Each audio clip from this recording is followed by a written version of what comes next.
All three Gospels that share anything about Jesus' time in the wilderness place the experience immediately following his baptism.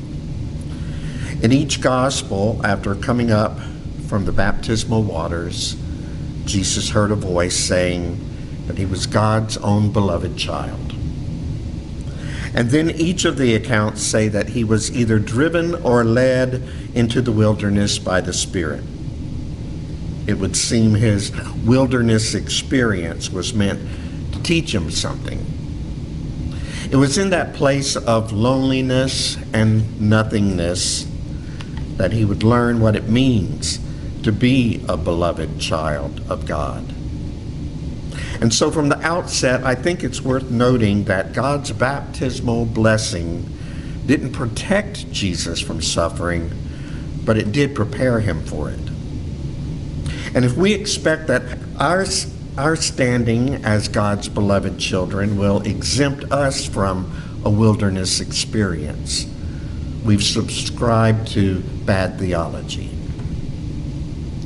We've all had wilderness experiences of one sort or another. It may have taken the form of a squeaky vinyl-covered hospital chair that's not nearly close enough to the bedside of your loved one who is lying unconscious and hooked up to wires and tubes. Doctors and nurses coming in and going out of the room without an answer to your questions. Annoying suggestions from well-wishers who think you should go home and get some rest or go grab a bite to eat as if you had an appetite or could sleep. For many youths, a wilderness may look like the bus terminal they find themselves at, wondering where did they go from here after having been kicked out of their home by parents who have disowned them because they are gay or lesbian or bisexual or transgender. If they're lucky, they have a friend who will let them crash on a sofa for a night or two. But where do they turn after that? Wildernesses look like the confusion and fear that engulfs you after an unexpected job loss at Christmas, or the death of a beloved pet or family member, or a cancer or COVID or AIDS diagnosis. Wildernesses are events in your life when you reassess things. You feel all alone in a wilderness, and so have plenty of time to think about some of the big questions in life, like who you are, where you are going in life, and how you will get there. In the first conversation between Jesus and the devil, his identity is challenged. "Oh, sure," the devil says to Jesus. "Of course you think you heard God declaring at your baptism that you're God's own child. But if you're really God's begotten, then here, turn these stones into bread. After all, you're looking a little peaked. And come to think of it, when was the last time you had a good meal?"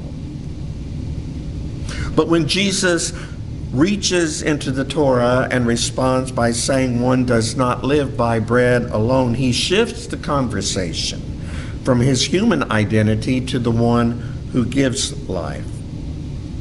It's not that he couldn't or wouldn't use his power to alleviate hunger. In fact, he would feed thousands of hungry people with just a few loaves of bread and a couple of fish. But he would refuse to use his powers to his own advantage. Then the devil offers Jesus authority over all the nations of the world. But you see, that was never in the plan. That's not where he was going. His plan was to invite people into a kingdom way of living, an upside-down way of life in which the rabbi washes the dirty feet of the students and not the other way around. And so when Jesus draws from the Torah his response to worship and serve God, he once again shifts the conversation, this time away from power over other people, because that wasn't his God-given identity.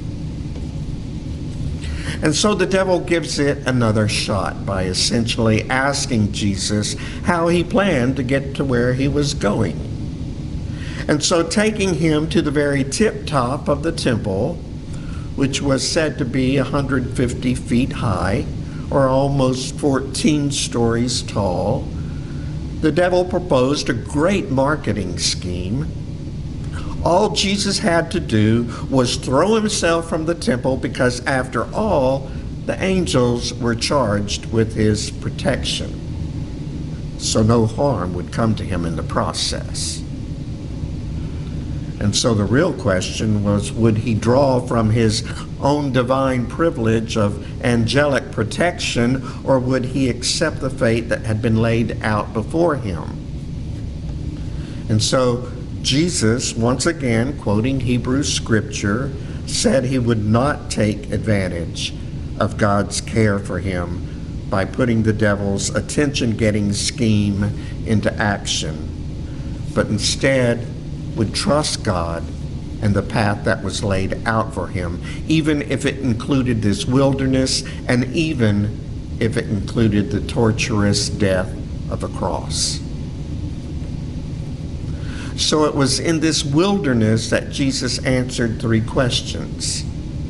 First, who was he? As God's beloved child, he was called to be a servant of others. Second, where was he going in life? Instead of forcing his will upon all the world, his destiny was to invite others into a kingdom way of living. And third, how would he get there? He would get there not by his own schemes and plans, but by turning his will and his life over to the care of God.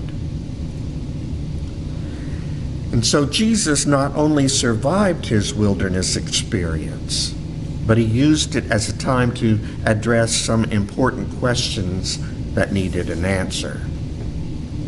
And I'm convinced that he was only able to do it because God's blessing of love continued to echo throughout his whole being. You are my beloved child with whom I am well pleased. Armed with these words, Jesus was able to stay focused on the path that had been laid out before him, even with the devil's attempts to distract him. These are important questions for you and me too. Who am I? Where am I going?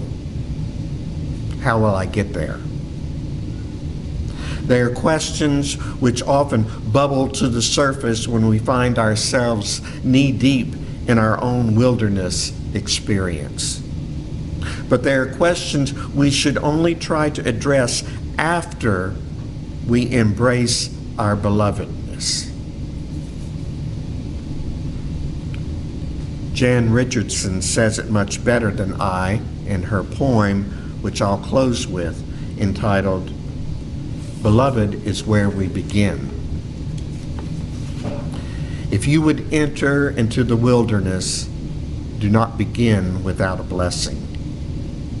Do not leave without hearing who you are, beloved, named by the one who has traveled this path before you. Do not go without letting it echo in your ears. And if you find it is hard to let it into your heart, do not despair. That is what this journey is for. I cannot promise this blessing will free you from danger, from fear, from hunger or thirst, from the scorching of sun or the fall of the night. But I can tell you that on this path there will be help. I can tell you that on this way there will be rest. I can tell you that you will know the strange graces that come to our aid only on a road such as this, that fly to meet us bearing comfort and strength, that come alongside us for no other cause than to lean themselves toward our ear and with their curious insistence whisper our name. Beloved, beloved, beloved. Amen.